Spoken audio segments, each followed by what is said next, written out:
Ito ang aming handa sa annual festival celebration sa aming munting barangay. So ang mga naihanda namin, mayroon tayong ito tokwa, sausawan nito ay vinegar na may sibuyas. Ito mayroon tayong dinuguan dito, yung tinumis. Mayroon din tayong anong pangalan nito, yung dinakdakan sa labasab in Pangasinan.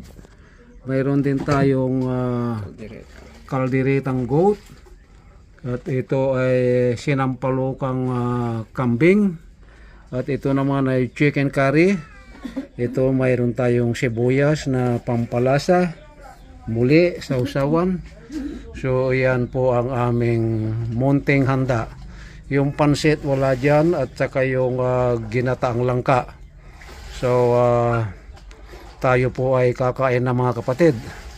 At kung nag-enjoy kayo sa aking pinakitang video, ay huwag kalilimutang i-like, mag-comment down below. And if you are not updated yet, or you are not connected yet to my channel, please don't forget to like, comments, and click na rin ang notification bell para updated po kayo lagi sa susunod kong mga video.